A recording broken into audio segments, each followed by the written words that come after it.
it's Desiree. It is day one of our Christmas series for 2022. So as always, let's start out with a vintage feel. For today's project, I'm going to make a 5x7 card, and I'm going to be using two stamp sets by the Stampers Anonymous called Festive Collage and Department Store. I'm going to be focusing on the Poinsettia and also some of accent pieces. I've pulled out a piece of my mixed media toned gray for my base, and I'm going to stamp on a piece of coffee dyed paper that I use for my journals. I'm going to place this image onto that piece of cardstock and just taking note, okay, this is 5x7, because I wasn't quite sure if the whole background was going to be this piece of coffee dyed paper or if I was going to tear it. Yes, I end up tearing it, of course, because we love tearing paper. I'm using my potting soil archival ink, and I'm stamping that image because I am going to be adding water to that image. I didn't want to use a distress ink or my vintage photo. So as you can see, yep, tearing it. Going to tear along the side, and then we're also going to tear across the top and the bottom. So this is going to be like a piece that's going to sit on top of that. I will be stamping on top of that piece of mixed media paper. Again, using my potting soil, I'm going to be using the music note piece, determining which way I want it to go up, and then not even putting it on a block, just going into the ink and then stamping it using my hand to put that pressure. I don't want a complete perfect image. I'm going to go around the outside with my vintage photo using the original ink blending tool to just get that coloring going around. I will also go around the piece that I stamped on the coffee dyed paper as well, just to get those edges to match.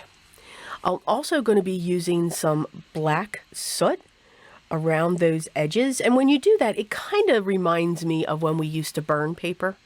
Okay, not in that way, but you know, when we would create those burned edges onto documents to make them look to age. I have a piece of 5x7 deep maroon cardstock, and I'm going to go around that with my vintage photo as well. And then that's going to be our backdrop. So that's what we're looking at so far. I'm going to color my piece. I'm going to be using the Distress watercolor pencils, and this is set 3. So I'm using the red from that set, and I'm totally forgetting that I'm on coffee dyed paper. So keeping that same thought process, okay, just going into the deep crevices of these areas. And again, what I mean by I forgot I was on coffee dyed paper is the paper, this is just regular copy paper that I use when I coffee dye, do a set of coffee dyed paper. So this paper is just going to grab the water. It is going to allow these pencils to blend, but not far, because it's just being directly absorbed into this medium that I'm working on. I'm sorry, the red in set 3 is candied apple, and I do add a little bit of the crackling campfire and hickory smoke. For the green, I'm using the rustic wilderness. What I found, and the crushed olive, what I found that worked better, and with watercolor pencils you can do this, taking a wet brush or a water pen, and going directly to that pencil and then adding the ink that way. So that worked perfectly on that paper. I set that aside to dry, And I'm also going to use, or what I was going to use for all of my embellishments was still that coffee dyed paper. I chose to only use that for my sentiment. And I'm going to heat emboss that using gold embossing powder. I am going to stamp this a couple times just to make sure that I have a good impression. Now, these are red rubber stamps, and you always get a good impression with red rubber stamps. They're not space savers, but they are awesome to stamp with because of the detail that you can get. Once again, I'm going to tear that paper right around this sentiment, and I will come in with some Distress Vintage Photo around those edges. But I'm going to make this like a scroll. So I'm going to grab my paper creaser, and I'm just going to curl these edges just to start that curl. And then once I have the form that I want, I'm just going to put a little bit of liquid glue down and then just hold that in place so that it does hold. I want one side to be a little bit bigger than the other.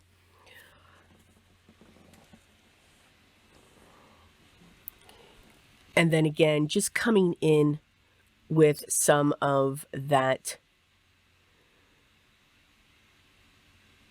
vintage photo. And then going along the top of the scroll. Still playing around with the placements. You know, do I want this to go across my image? Do I want that to be on the top? And I did choose to go along the top, and I'm using that same red cardstock, again, tearing. When I think of vintage, a vintage style card, I just see that torn edge. Again, it's not for everybody, but I do love the look that it gives. I have that one tail a little bit longer, and I'm going to adhere my sentiment right down onto that. The one side will stay flat, and then I will end up curling in that other side. I grabbed a piece of deep green, so you can see I have the traditional colors, the red and the green, to be my accents for this card. I also pulled in a light brown, and for both of these images, I stamped them in clear ink, and I'll be using my gold embossing powder, and I will heat set those. This image here, I'm going to make look like a ticket, and that's just by getting my scissors, and I'll cut along the top and the bottom for the green. For this light brown, I'll just cut on all four sides. Again, if it's not straight, that's okay. And I'll go around each of these with the vintage photo as well.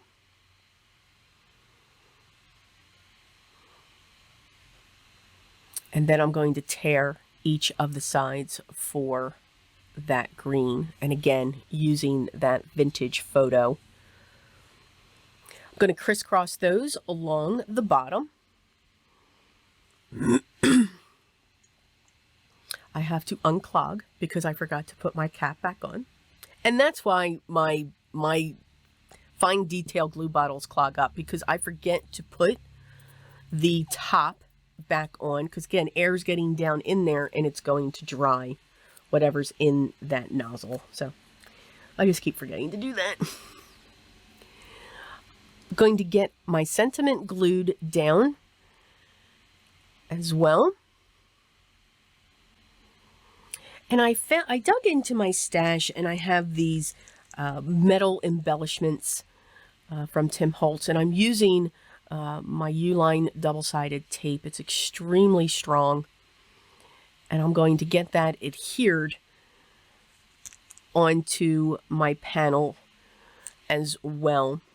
Curling up this red, doing the same thing, just rolling that up, having some glue there, and then just holding it there for a little bit. And then coming into the edges with the vintage photo. I'm going to get this down onto my maroon panel. which will create that mat. And then adding our embellishments. Once the embellishments are in place, I will trim around the edge to make it look like they're going off the page. And along with the double-sided tape, I'm going to add some liquid glue as well. And that metal thing is not going anywhere. For those areas, I just added some vintage photo to match the edge of the red. Of course, we've got to have some splatters. So I pulled out some of my mica sprays. I will be using, while I have 3 there, I'm actually only going to use tart cranberry and holly branch. And you want to make sure that these are,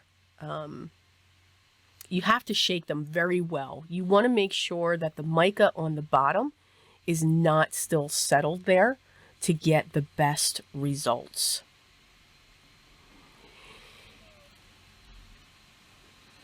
The white that I'm using is the P.H. Martin's white non-bleed watercolor, and I'm just adding a few of those. I know you're all like, oh my goodness, it's not a blizzard. No, just a few, because I didn't want to hide any of the vintage feel.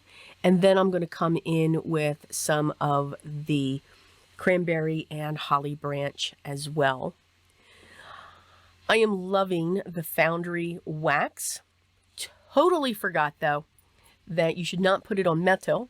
You won't get the same results. But that's okay. Going around the edges, making sure I'm only pulling out a little bit each time, going around the edge of the scrolls, because it does dry quickly on your surface when you put it out. So only put a little bit out, and I like to pick it up with my finger. And the heavier it is, the better results you are. It's right about here that I remembered, whoops, I should not have put that on metal. It just does not work. And if anything, it made my metal darker. It's because of the heat, but that's okay. Because we have so many layers, I've got this metal object there. I am going to use my 2-inch film tape, and I'm going to put that down onto my 5x7 card base, and I'm going to set this right onto that base, and that is our card. Day 1 is in the books. I hope you and your family, if you celebrate Thanksgiving, had a wonderful time. And for me, 6 p.m. is when the holiday season starts for Christmas for me and my family. The products that I used will be listed down below in the video description. And if you have any questions, make sure you leave those down in the comments below as well. And I will get back to you as soon as I can. Again, we have started. I hope you are enjoying it. Day 1, not that I could say so far, but okay, we've seen one. And all of the wonderful videos that I have coming for you. Enjoy. Have fun. Create your art, and remember, always be creative. I'll talk to you soon.